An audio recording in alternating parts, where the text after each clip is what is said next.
welcome to another episode of You Don't Know Jack with Lydia and Matt. How's it going? Good, Lydia. We're here for season 4, episode 97. Yeah, 15. 24? 15. 18? 15. 15, got 15, yeah. Mm-hmm. So before we went on, I could not remember. You told me the number 4 times in a row. So it is season 4, episode 15. Correct. Yeah. You got it. Nailed it. Yeah. Nailed it. Only 4 tries. Yeah, it's if you don't succeed, try again. Now everybody's going to be thinking, how many episodes have they done this season? And this is number 15. 15, but if you're listening to this and it's season 4. Right. So we've got probably collectively over 97 at this point. Oh, yeah. So there you go. Yeah. But yeah, this is season 4, episode 15. Got it. Yep, you got it. So we did not spend the Super Bowl together. No? You were took your talents to Florida? I did. I went to Naples. Much like LeBron, you took your talents to Florida. I did for a week, and then I came back. I learned how to play pickleball, which go. I enjoyed it, to be quite honest. You went down and felt very young. I did. Yeah. It was very, it was very good. Like you said, Rodney Dangerfield said, so, if you want to feel thin, hang out with fat people. And back to school, that was his famous line. So if you want to feel young, you hang out with old people. Right, and if you want to find a bunch of old people, you go to Florida. I made 2 lemon meringue pies while I was down there.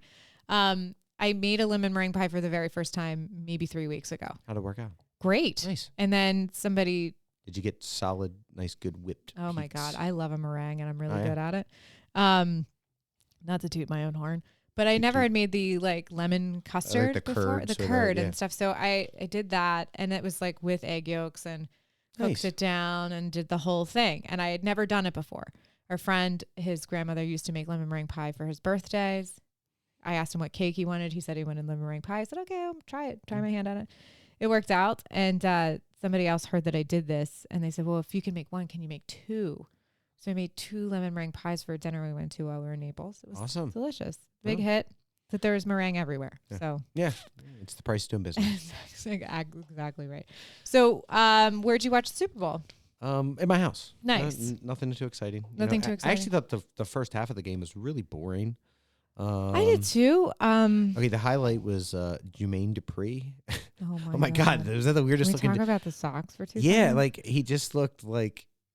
Man, I will say, he's not a big guy, okay, but No. he was he used to be looks tiny and thin, and now someone stuck an air pump in the guy. Oh my God! Well, it's as you say, being young, in a place like Florida, the people we watch the Super Bowl with, they were like, "Who is that?" It took me a second to realize that was Jermaine Dupri, and I was like, "Is that Jermaine Dupri?" Yeah, I did. It did not look like it did Jermaine not Dupri. register with me right away. No, I was like, "Oh, that's so and so," and it was like, "No, that's." And I was like, that's Jermaine Dupri. Yes. I will say this. I enjoyed the Super Bowl. I thought it was really a good game. It was very engaging. It got in the second half. Second half, yeah, for sure. But, there's some turnovers that kind of made it exciting. And then the fact that it was so close and the overtime, it was a memorable Super Bowl. Yeah, no, there's no doubt about it. I mean, I wasn't surprised. We both sort of thought. I mean, but there's a lot of controversy about the decision to take the ball first. Yeah. Because obviously both teams are going to get an opportunity to get the ball, no matter what happens. Mm-hmm. Even if San Francisco scored a touchdown, right, the Chiefs were going to get a chance. I think it was a mistake, a misstep. But who now, knows? What Shanahan said is he said, "Hey, I was thinking about the third series that." If we're going to get it and score, if they get it and score, now we have the advantage because now any points that we get the second time we have the ball, the third possession overall, we win. Right. I mean, I understand the logic behind it, but it didn't work. No, and unfortunately for Look, Patrick Mahomes is Patrick Mahomes. It was I felt bad for what was it the guy from San Francisco that tore his Achilles tendon walking onto the field. Did you see that? No. There was one of their linebackers. Literally, he goes to bounce onto the field in the second quarter and went down like he got shot. He was non-contact. Oh my He was literally God. started to jog onto the field and went down like he got shot. Oh. Yeah, and I mean, it wasn't like he wasn't goofing around or anything. He just kind of amped up. He takes a couple steps and went down. He already had a micro tear. Yeah, and it's just. Oh my God, that's awful. That does feel like you get shot and you just down. That's generally what happens when you tear an ACL or your Achilles. Yeah. All right, so let's start. So we did do a series of prop bets. We always do this. Right. This is our 4th year doing it. Let's start at the very beginning. Miss Reba McEntire. She did us dirty. She went over 87 and a half. Yeah, and I timed it. It was like 95. It was 95. Yeah. She did a beautiful job. She did. And you know what? It is extremely difficult to sing in a stadium. But she did a great job. Yeah. She's a talent and professional, and she did great. I didn't understand, though. I thought, like, why are we having Reba McEntire? But apparently, I guess she's on, like, one of those shows. She's on The Voice, okay. I think. Because, by the way, I'm thinking it's Vegas, man. Like, where's Wayne Newton? They could do they go right into Donkashay after? Yeah. Yeah, I thought that's Mr. Las Vegas. Mr. Las Vegas. Yeah. He was there. He was there. Of course he was. He's Mr. Las Vegas. I mean, he's got to show up to all the things. You won the coin toss for saying heads. You're a heads guy. I'm a tails lady. Winner of the game was the Chiefs. We both got that correct. Yep. Game total, we both lost that because there's an overtime. Yeah, the overtime, and obviously that shifted a lot of points for in real gambling. The over versus under. Yeah. First offensive play of the game was a run. We both said a pass. Yep. Will there be a score in the first 6 minutes and 59 seconds? No, we both got that right.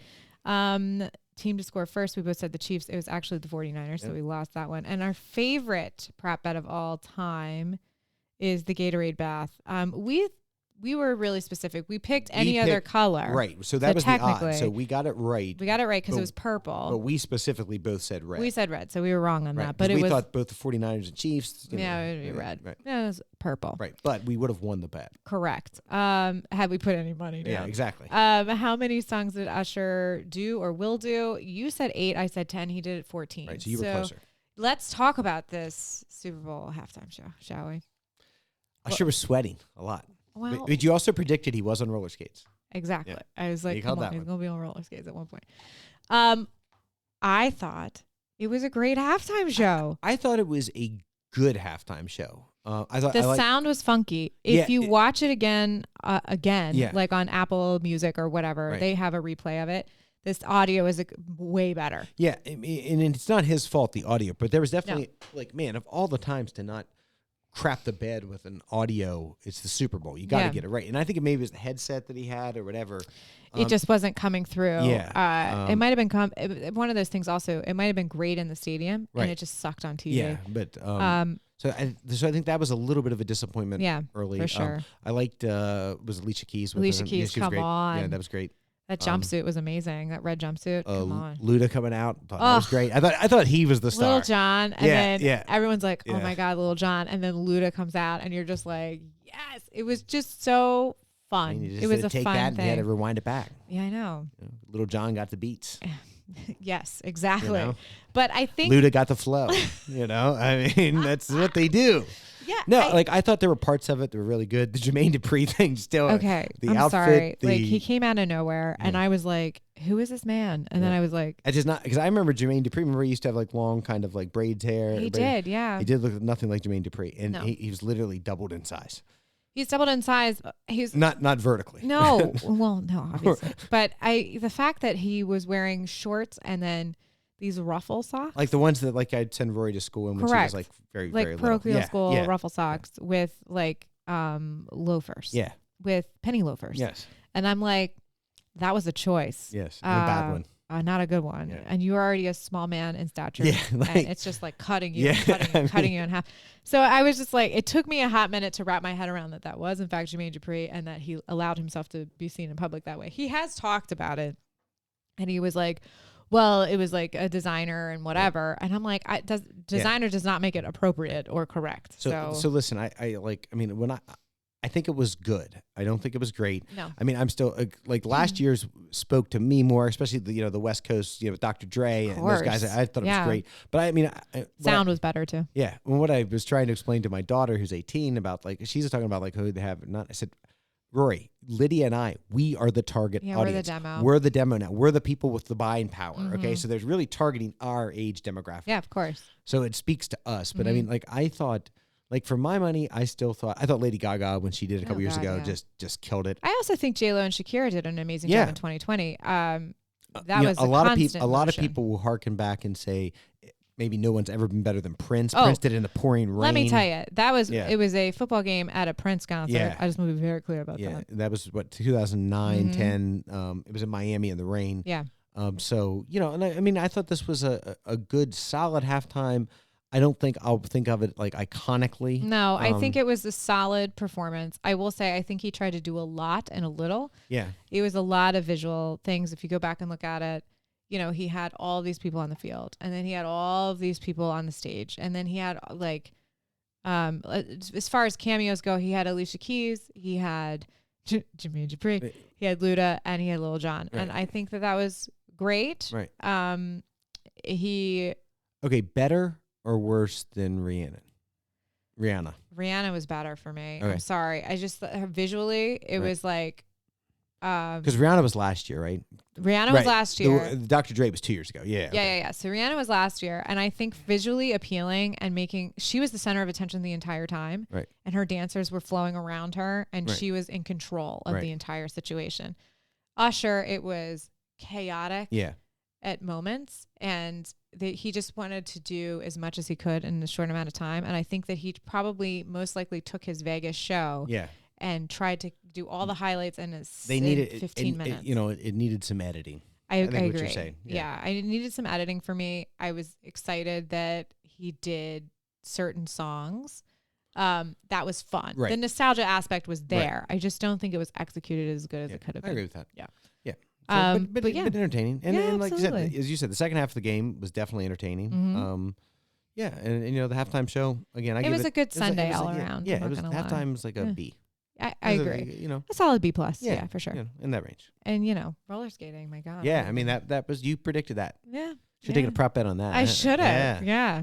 Strong on that. Yeah, very strong. All right, we're going to switch to women's basketball, college basketball. Caitlin Clark has officially beaten Kelsey Plum. She is the highest women's scorer in NCAA history. I will say this. She's the highest scoring woman in NCAA history since they've been keeping track of that. There are other players that probably have scored higher, but they just haven't, there hasn't been an official record. But I do want to acknowledge those other players.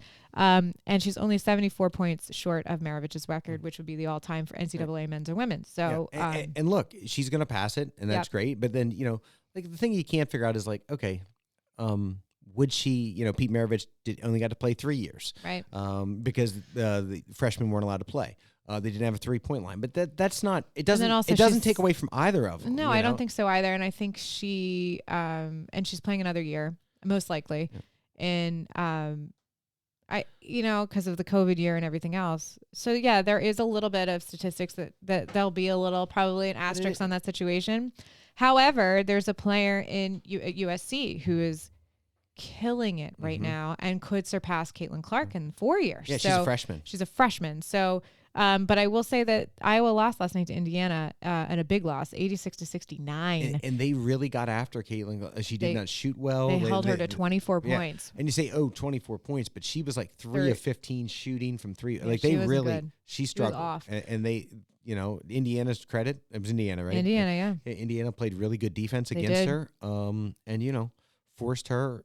Look, and I think she's got to be prepared for that, and her teammates got to be prepared for that. Because, look, if you're playing Iowa, aren't you simply saying, I have got to make somebody other than Caitlin Clark beat me? Yeah. Like, you're just, hey, if the other teams players beat me, so be it. But you've got to, and I think Indiana, again, doing everything they did, she still scored 24 points. Yes, she did. But man, it was a hard 24. It was a hard 24. Work for it. Yeah. She said they were pushing her back further. So when she's shooting from a further distance than she really wanted to. Right. It was a game plan, and now is that a roadmap? I think so. Well, but that's part of Iowa's job is how do you evolve? How do you navigate How that? do you Yeah. So I think that you do more solid picks and everything else, and work on your own offense. I think what I liked about Caitlin Clark, she beat this record with. And they interviewed her and they were like, how do you feel about beating this record? She's like, yeah, it's really exciting to be part of history, but we need to play better defense. Right. Yeah. That's what she said. Yeah. She's like, yeah, that's great. I'm here to, that's a difference, I think, between, yes, I hit it. I got the record. Great. Fantastic. My team still needs to work on their defense, which I thought was incredible because her head is so in the game that she's like, yeah, I did that thing, but like, whatever, I'm looking forward. She's going to put up a big number because she's going to come back next year. If she hasn't announced, she can. It's pretty, I think it's pretty set. I would be surprised if she doesn't because the WNBA, I don't think is equipped for somebody like Paige Bruckner and Caitlin Clark. Yeah. And Paige just recently announced that she's doing her 5th year, and that's what I was just going to point out. Is Paige Bruckner's announced on senior night at stores that she will be back, and part of it is though because Paige Bruckner and Caitlin Clark make so much money in the NIL. That's what I said. And somebody's like, I don't understand why she doesn't go pro. And I said, because she's making generational wealth. Yeah, she's making way more money. And I said she'll make way more money with NIL in college than she will with the WNBA. Yeah. Until the WNBA, which we've talked about ad nauseum, we're not going to get into it yet. No. But until they figure out how to do that, you're going to see the stars of college basketball, women's college basketball, play out the string as long as they can go because they will make more money. And good for them. No, I think it's a great for them thing. For doing that. But I'm saying it's really shame on the WNBA for not being able to figure this out. Right. But you're going to see the elite women college basketball stars play out every game they can 100%. in college and take advantage of as much time as they're able to because they're going to make more money. Well, and I think it's also Paige Bruckner made that decision because she had so many injuries. Like she was out all season for a torn ACL and then she had the tibial plateau fracture. Right. Which caused her to miss out until the playoffs of one season. So it's not surprising to me that she didn't really get as much playtime as she would want to, and I feel like this was a good decision for her. Speaking of, and also on UConn, Gino Ariema passed Mike Krzyzewski in total win, so he's passed 1202, I think was Krzyzewski's number. He is now second at all time to Stanford's head coach. Yeah. And it seems like really it's just a question of who's going to retire. It's a longevity. One of the two of those guys, one of those two are going to retire, 100%. and the other one will be the ultimate. Yeah, but either one, it's going to be women. Yeah. So I'm happy about that. Let's talk about Duke. Speaking of Mike Krzyzewski. And by the way, we're going to talk about Duke, but we've already seen this as we're going to talk about Duke losing to Wake Forest last night. Yeah.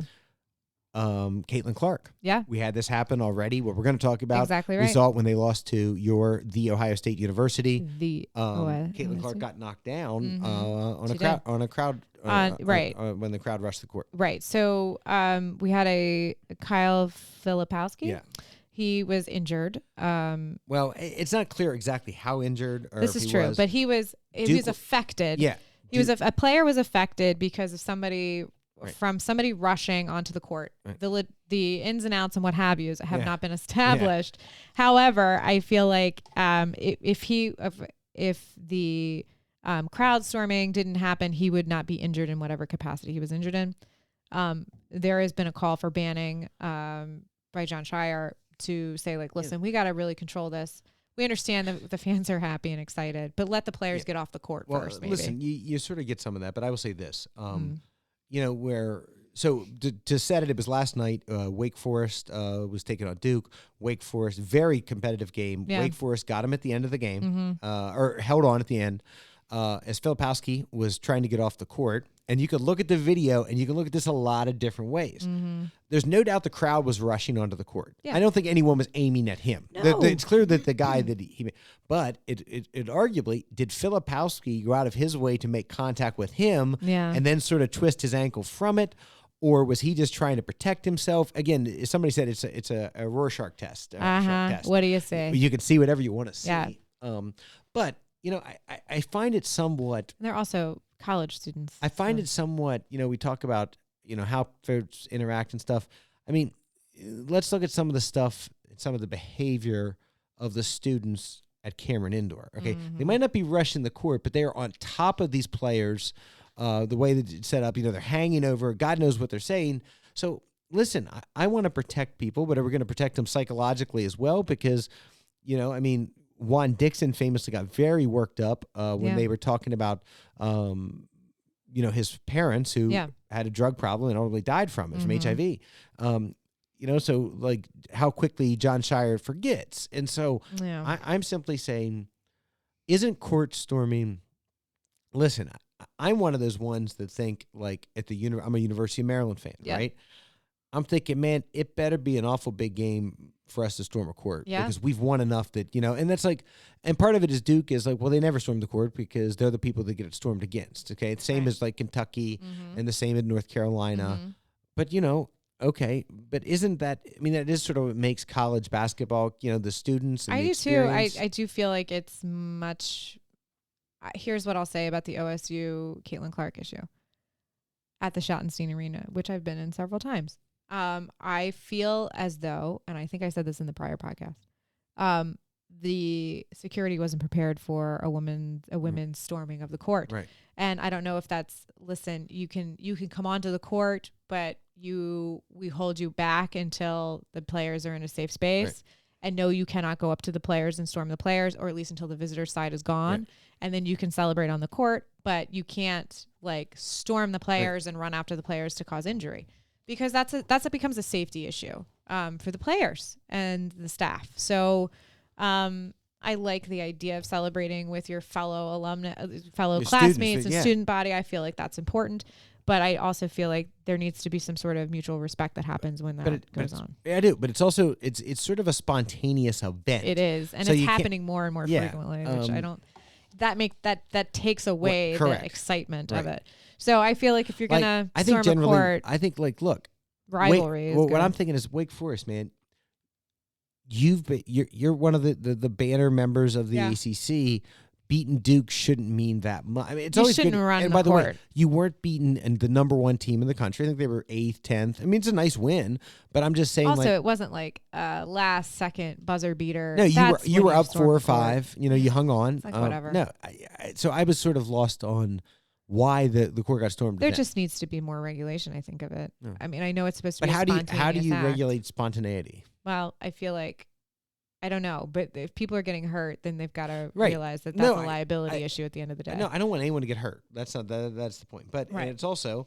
But you're right. How do you dictate spontaneity in a way? Then that becomes not spontaneous. Yeah. I mean, I've seen the court get rushed at College Park. Okay? Yeah. I was there with my dad. I was in I think 9th grade when University of Maryland, led by Walt Williams, beat number 1 North Carolina.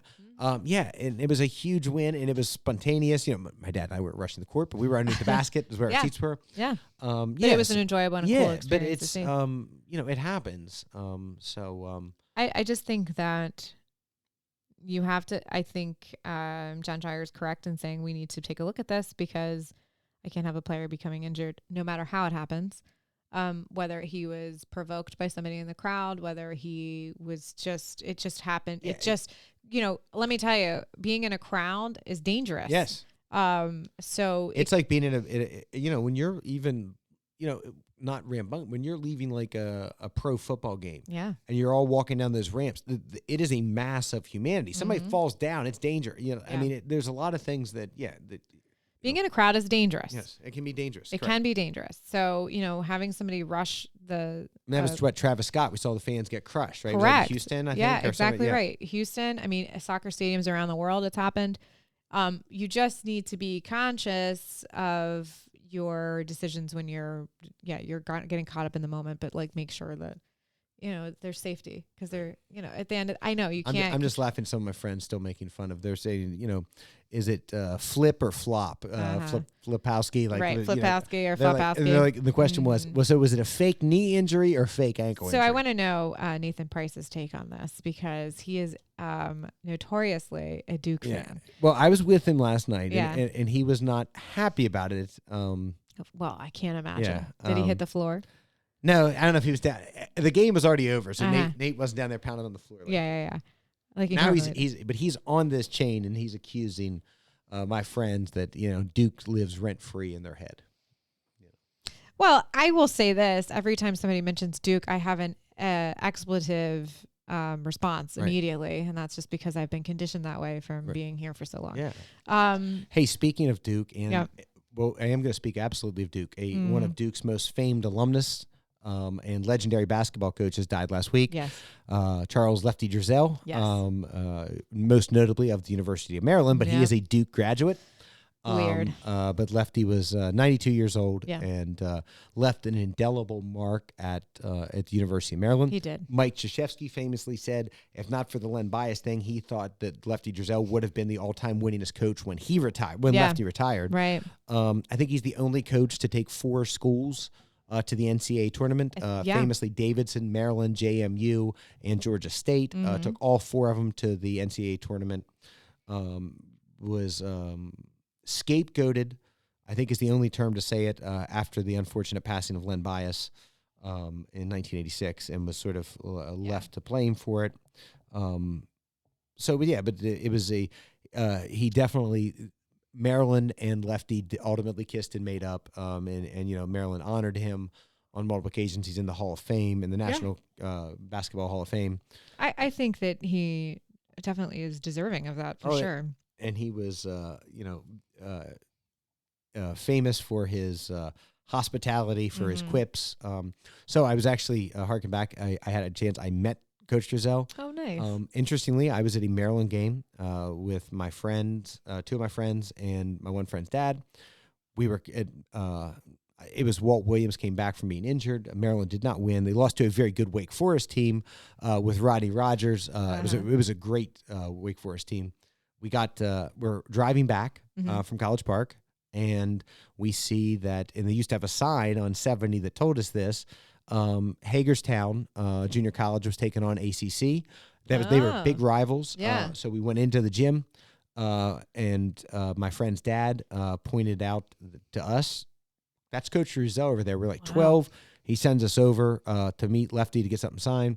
Coach Drizel said, all right, boys, and he made us sit down in front of him. Nice. And he's sort of talking about what's going on. And then when there was a break, then he would sign and talk to us. And it was so you got like his so insight on the so game. he was like sitting right behind us, and we're kind of trying to figure out what he's talking about. But he said, he was very nice to us, but said, all right, boys, you're going to sit down here in front of me until there's a stop and play, and then we'll talk. You know? And so that makes sense. So then he's sort of talking though. With the guy he was with, about what he's seeing or not seeing. So it was a very educational experience. It was, and so that was my moment with Lefty, and but again, a true giant at the University of Maryland. Yeah, he did not succeed in making Maryland the UCLA of the East Coast, is what he famously said he was going to. But he definitely put the University of Maryland back on the basketball map. Absolutely, coached some of the greatest players and greatest teams in Maryland history. And left an indelible mark in College Park and in the ACC. Yeah. So, and 92 years young or old. I think he lived a very a lovely life, and we were lucky to have him at Maryland for sure. You want to talk F1? Sure. I mean, this is my favorite thing to talk about with you. I know, because I'm totally lost on it. Okay, so F1 season starts in March, so about a week away. Their first race of 2024. What do you know? I know the cars go exceedingly fast. I know they race a lot. They race really all over the world. They do race all over the world. I think they race everywhere, essentially, except Africa. I don't think they race. I don't know if they race if there's a F1 race in Africa or not. But I know they're certainly active in spots in the Middle East, Asia, Europe, over here. Yeah. Do they race in South America? I don't know either. They definitely hit four. They hit at least 4 of the continents. Australia, they do. Okay, so 4 of the continents in Australia. So it's I know it's very popular. What I'm always amazed by is how fast they do they pit. Oh yes. As opposed to like NASCAR's looks fast and it's like 13 seconds or 18 seconds. This is like 4 seconds. If that. Yeah. And then I also always think it's interesting in F1 that they race in the rain. It'll be pouring down rain. I'm thinking, man, that just seems like a bad idea. Well, they box and they put different tires on. Yeah. Yeah. And I know some of the more famous drivers. Well, at least of the. It's really about the car. Okay. I mean, because it's Ferrari, it's Mercedes, it's McLaren. Yeah. Aston Martin. There you go. I mean, AlphaTauri. It's see that Red one. Bull. I lost. My team Red Bull, right? But what kind of engine is Red Bull? Right? Honda. Yeah. So So and it seems like I know it's very popular, and they did an F1 in Baltimore a couple years ago. They did, which I thought was really cool. It's great, and they did one in Vegas, which was terrible. Yeah, it just didn't work out as well. Well, they blew up one of Ferrari's cars. Yeah, because they didn't walk the course. They didn't have the one of the manholes down. Well, the manholes wasn't down, and they totally ripped out the gearbox of Ferrari, which is not cheap. Well, and they couldn't fix the car in time for the race, so they had one car. Yeah. Yeah, not so great. So there, I've exhausted my knowledge of F1 cars, and I always think of F1. I still think of Michael Schumacher, who's obviously still alive. Was injured skiing, and has been. No one really knows. Nobody knows. They're extraordinarily. They're very quiet, very tight-lipped, protective of him. His son was a driver. I'm not recalling. I think maybe Alfa Romeo, or Williams. He was a driver for them. I think he's still in. I don't know if he still has a seat for this season or not. So if he's not on the grid this year, because there's a limited amount of seats. Right. So each team has 2 drivers and an alternate driver. So but everybody wants to be one of the 2 drivers. So you told me though there's a big change coming after this season. There's a huge shakeup. So Lewis Hamilton, who has famously been with Mercedes for several of the seasons and mainly his big winning season, has decided to go to Ferrari for one round. That will be starting in 2025. He has 1 more year. So it's one of these things. F1 is a very interesting way of handling things, because normally when you decide to part ways with a team, like a baseball team or a football team, you immediately go and start playing for your new team. Right. But with F1, he still has a year left on his contract. And so he has to work with people that he knows he's going to be leaving to go to a different competing against. And he's going to a different car. Basically, Mercedes, and I cannot blame Lewis Hamilton for this. The past 2 seasons have not been great for Mercedes as far as their cars go. And both drivers have been non-competitive when it comes to racing against Ferrari and especially Red Bull. Right. And so it generally and I'm not taking anything away from the drivers. No. This is a very equipment. I mean, because they have like what do they call it? The driver is only as good as the... But there's like a famous award they get like for the car. The most points is the Constructors' Cup, right? Yep. It's about the equipment, because most of these guys are elite drivers.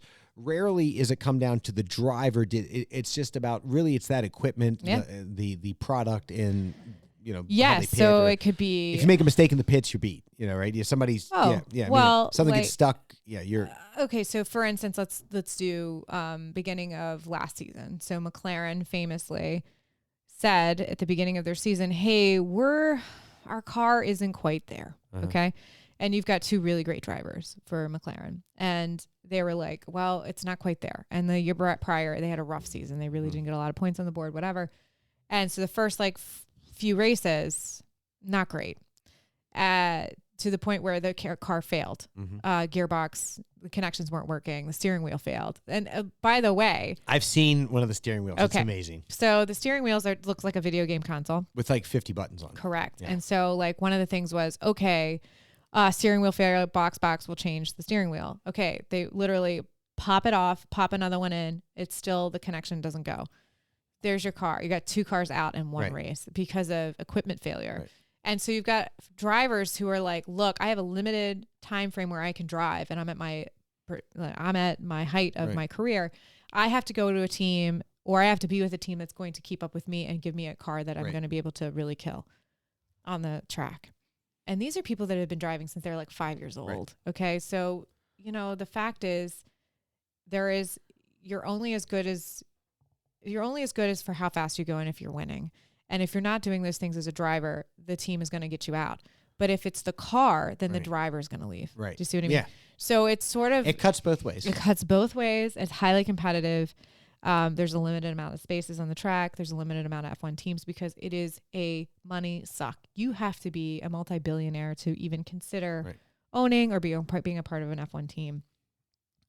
It's very popular in the Middle Eastern teams, much like we see Live Golf. A lot of Middle Eastern money in a lot of Saudi money and Emirates money. And when they do race in those particular climates, they have to race at night because the track is too hot for the tires. And it's very popular there. I mean, that is very popular. It's very popular in a lot of places, especially in Europe. And Monaco is a classic race where they actually race on the streets of Monaco, and people will usually watch it from their yachts. Right.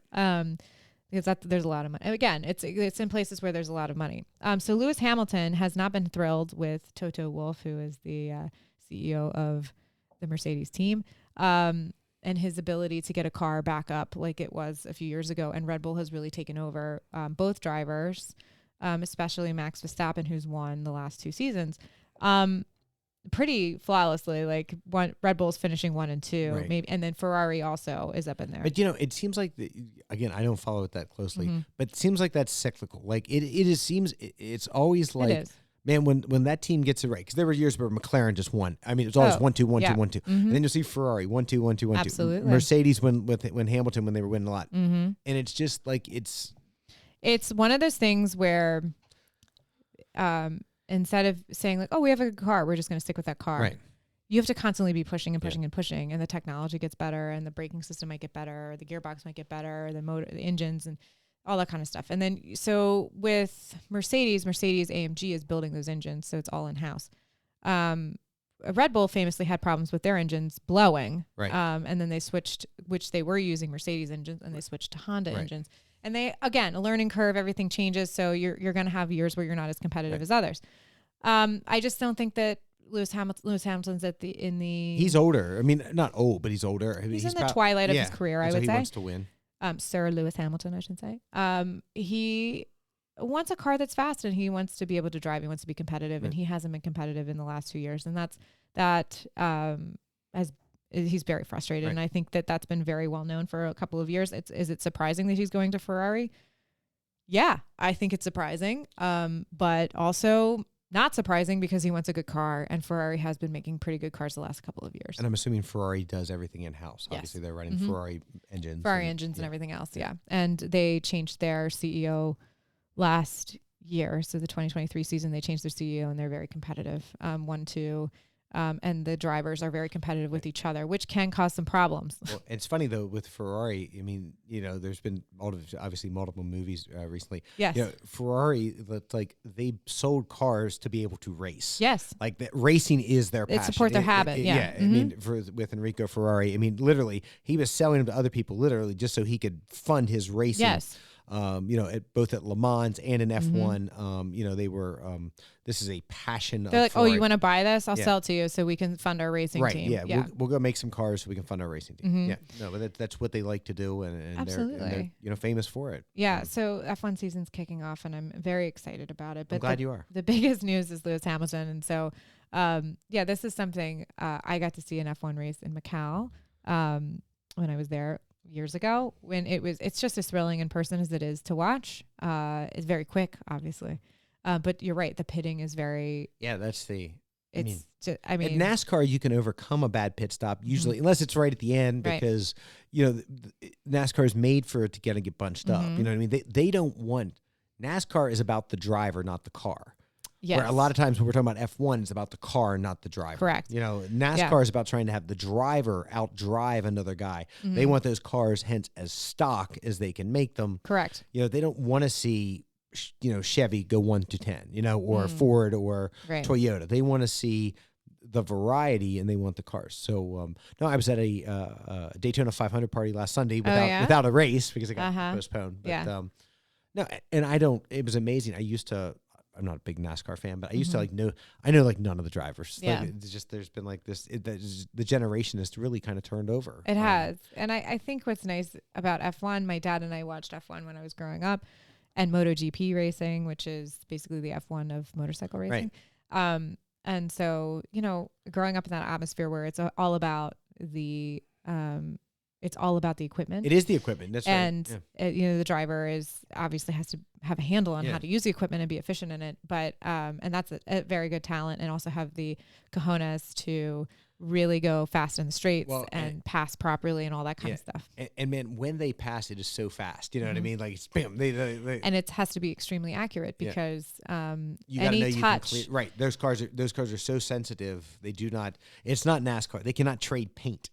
No. Yeah, they trade paint in F1. You're both out. Yes. Your cars will not. I mean, they're so hypersensitive. Yeah. I mean, to even pull the car out, you have to have warming pads on the tires, right? So that it has enough friction to maintain ground clear. I mean, stick to the ground. And it is an extraordinarily dangerous sport. Absolutely. F1, it's much more safe after they created a cage around the driver. But there's been lots of guys famously either terribly burned, terribly injured, and dying racing F1. Absolutely, and same with NASCAR. So was it like Niki Lauda was famously burned terribly? Who was one of those early famous drivers. Yeah, and there was also a driver a couple of years ago in F1 who was in a fire and got some burns and ultimately retired a couple of years later. But I think that because he has a family, and so it comes to a point where you say high risk, high reward, or death. I mean, I think that's even what you saw in NASCAR, like why, Dale Earnhardt Jr. stopped racing younger. Then, Jeff Gordon stopped. I mean, Tony Stewart stopped. A lot of these guys are into ownership now of cars.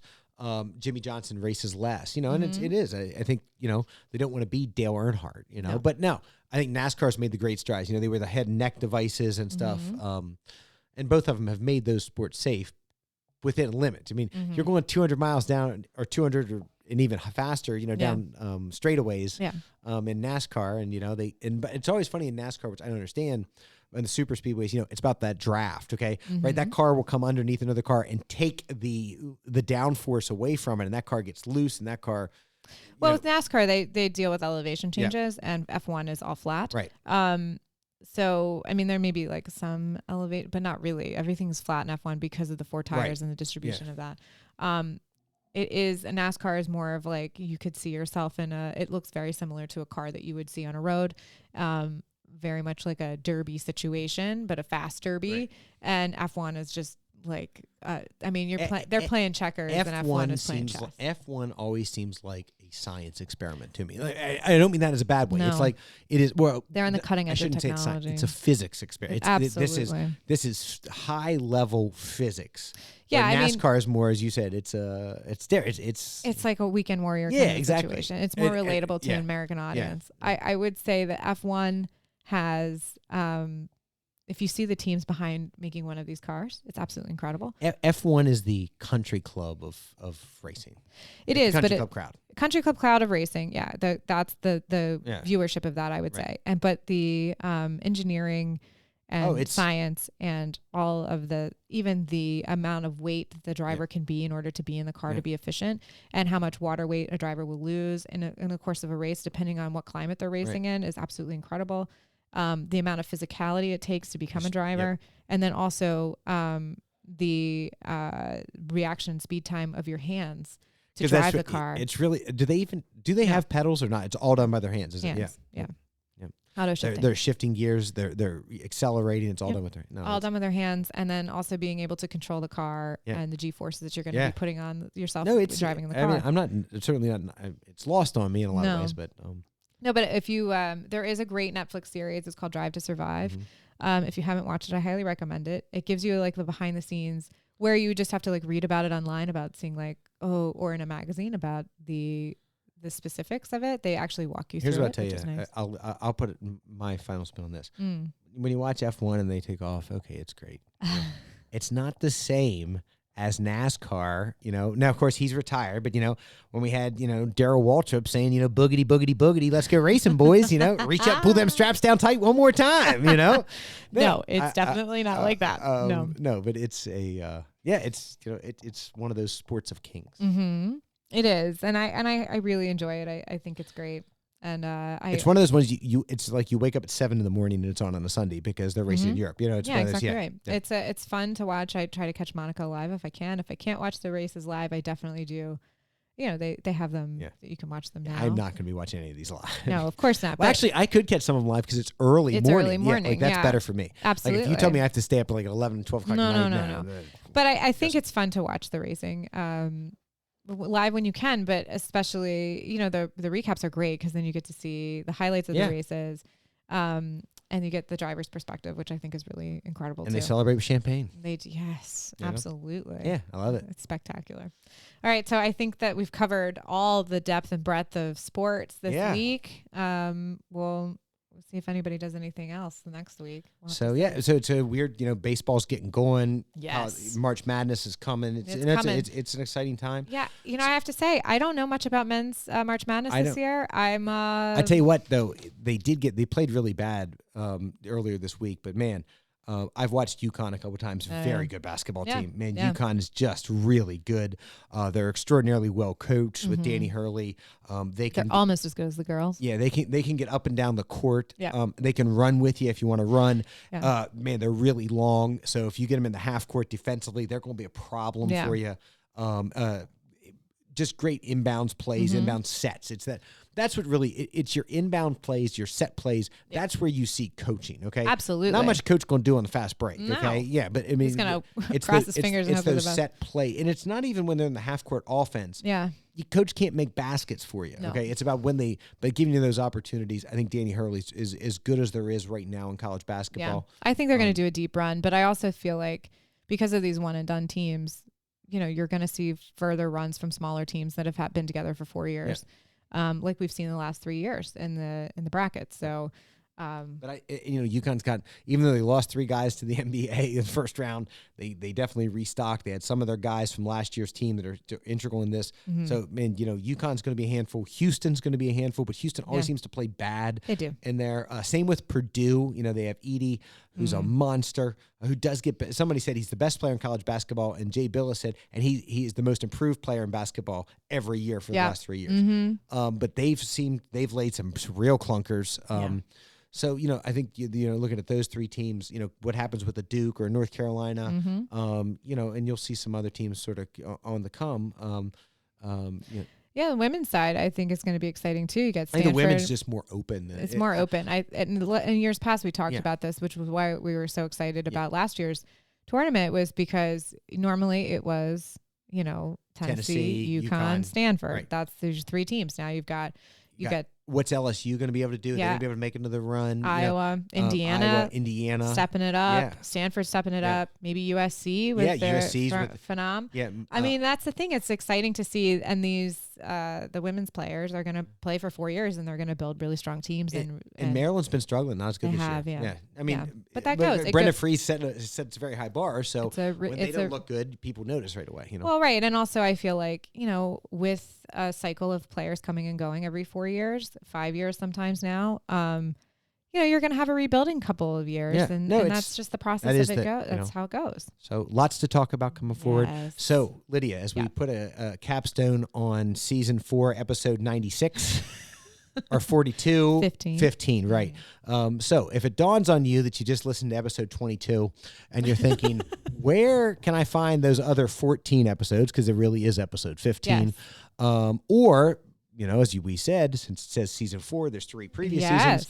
If you just stumbled upon You Don't Know Jack, we clearly want you to like us, to follow us, to rate us. But where can they find these other episodes? iTunes, Stitcher, Amazon, Google Play, Spotify, Audible. Love Audible. iHeartRadio, Deezer, Player FM, and Samsung, just to name a few. Pretty much anywhere you get your podcast. And you can find us. We're on Insta, because if it ain't on Insta, it didn't happen. Yes, we're Jack YDK Pod on Instagram. You can find us on Facebook. You Don't Know Jack Podcast. You can find us on Twitter at JackYDK. You can find Lydia and I both on Twitter. Lydia, where can they find you? At RTL Pod. And they can find me at JMGGMPG. Awesome. All right, so we'll see you for episode 42 next week. Sounds great. Or in episode 16. Bye. See you.